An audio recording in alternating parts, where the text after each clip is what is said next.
Alright mga kabarkada, what a blessed Thursday morning, December 4, 2025. Sa mga nag-birthday, happy birthday! Happy birthday to you!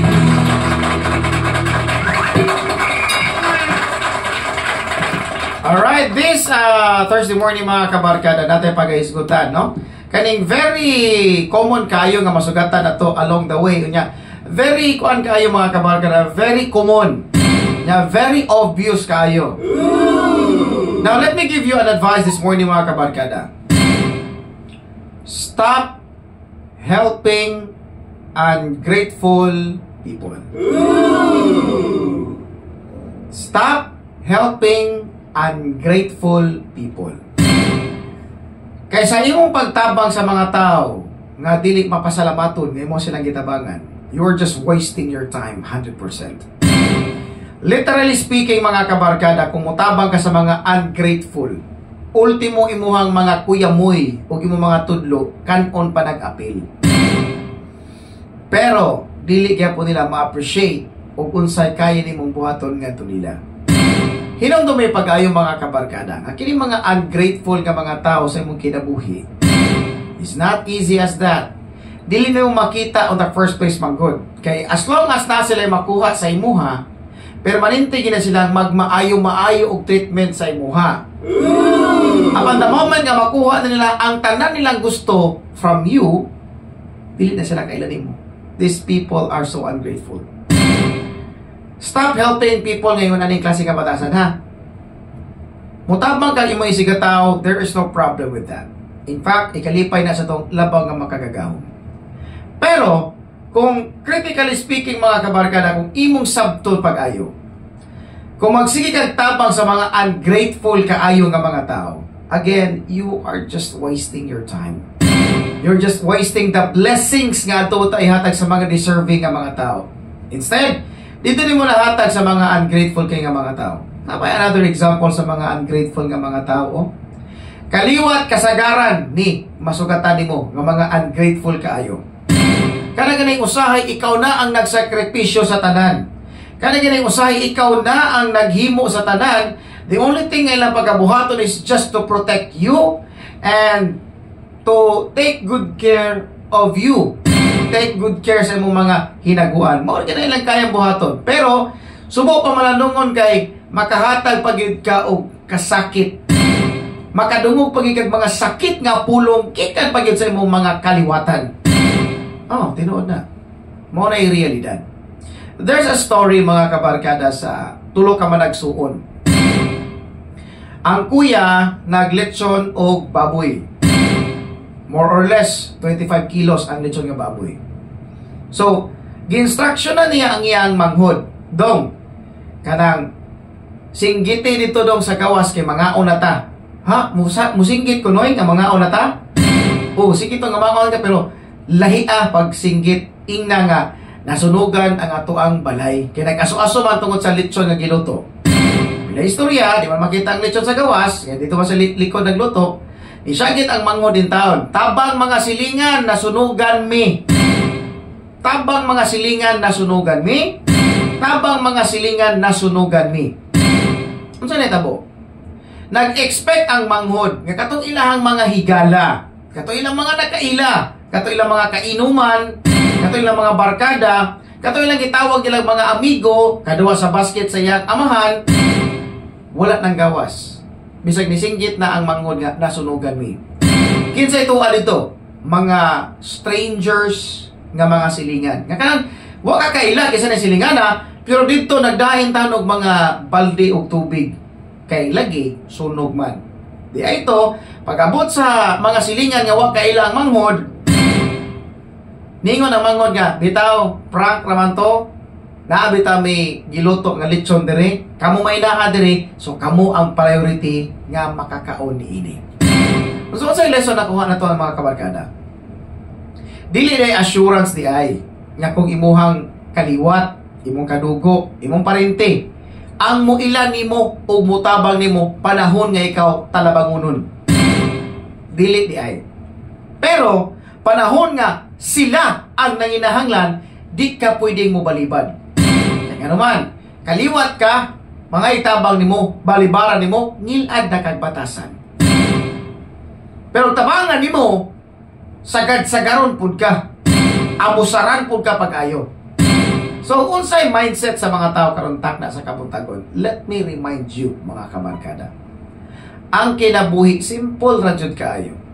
Very basic sa kinabuhi.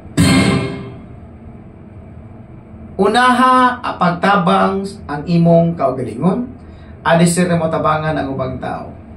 Kaya nga naman, para sa umabot nga panahon mga kabarkada, kung wala na kay ikabuga nga itabang sa laing tao, at least secure na ka sa imong kaugalingon. Timan-ig yun pag-ayo mga kabarkada. Stop wasting your time helping ungrateful people. Ayaw yun, padala yun mga kabarkada. Mailan man nimo ang mga tao nga ungrateful kayo. Ang mga tao nga ungrateful kayo, present sa panahon nga naa kay ikahatag nila nga benepisyo. Kwarta, pagkaon, inom, banding ug unsa pa na diha. Apan panahon nga wala na kay ikahatag mga kabarkada, di gani na nimo halos mangumusta, di na nimo halos motawag, dili na halos magpakita nimo. Eh wala man sila ituyo nimo. Mao ni mga tao nga mga ungrateful. Huna-huna alagad ang mga tao nga mga ungrateful. Usahay gani ang mga ungrateful ato pa mga igsuon. Usahay gani ang mga ungrateful ato pang mga ginikanan. Usahay gani ang mga ungrateful mga anak pa jud. Kabanday mo, naagid sa circle of the family ang mga ungrateful kaayo. Usually mga kabarkada. Nga naman, because they don't understand the value of helping you. They just value ang mga butang nga ilang na-receive from you, pero dili nila ma-appreciate ang imong gibuhat. Mo ni problema sa atong sistema karon takna sa kabutagon. Nga naman, pwedeng i-appreciate ang imong gibuhat, pero never kang i-appreciate sa imong karakter nga nagbuhat sa ingon. Mo ni nakabati sa mga tao karon takna sa kabutagon mga kabarkada. Bisa kung saan nimo bali-bali. Hunungi na pagtabang sa mga tao nga mga ungrateful kayo. Try to open your eyes. Try to open your eyes. Naapoy mga tao po nga, kusog kayo mo pabilib sa ubang tao. Abi kay na mga kamera nga nagpakita sa ilang mga mata. Pero sa ilang kaugalingon nga kaliwat, sa ilang kaugalingon nga loyal kayo nga mga kaliwat, di gani halos makatabang. So what's the point mga kabarkada? Dili sa tanang panahon, hinumdumigid pag-ayo mga kabarkada, dili sa tanang panahon, nga kanang imong kaliwat nga adunahan or kabus, muila nimo nga kaliwat ka. Ano man, kaya namoy ubang mga kaliwat nga, mutagad lang sa mga kaliwat o kaila kung naa sila'y benepisyo na makuha. Apan kung kabus gani ka, timani, wala pa gini masipet mga kabarkada, kabus gani ka nga imbitahon sa unsa nga okasyon sa imong kaliwat nga adunahan. Mind you, ang imong posisyon, tigregid ka. Usahay, tigugas og plato, tigipo sa makinan at sa mga bisita. And then, padata na kagsudan, then salamat na dayon. It's not about being ungrateful, but it's all about learning the value sa mga tao sa imong palibot. Kay dili lalim mga kabarkada nga magmintenar kag mga tao sa imong kinabuhi nga puros mga ungrateful. Hinumdumigid pag-ayo nga your help, your aid, your heart is deserved nga mo reciprocate unta. So, hunong na sa pagtabang sa mga ungrateful nga mga tao. Kaya mutabang ka sa mga ungrateful nga mga tao, dili man mo reciprocate, dili man mo multiply, mahunong man diyan dapita kay gusto siya ray tabangan. Busa, sabta pag-ayo mga kabarkada, wala pa gini masipyat. Bisan ikaw nga naminaw kakaruntak na sa kabutagon, wala pa gini masipyat. Nga ayaw ihurot ang imong kaugalingon sa imong pamilya. Ayaw. Ano man, once gani imo na ning ihurot, magdahom ang imong pamilya nga mura kag namunitra og kwarta. Mao nay tinuod. Tagay og limit ang imong kaugalingon sa pagtabang sa mga ungrateful nga mga tao. Pero kung kita nimo nga grateful kay nga tao nga imong tabangan, deserve siyang tabangan, why not help him or her? Ikaw nga kaliwat kadagan kag kwarta, dagan kag bahandi, anong gahi ka mo kuot sa imong bulsa sa pagtabang sa mga nanginahanglan nimo nga kaliwat?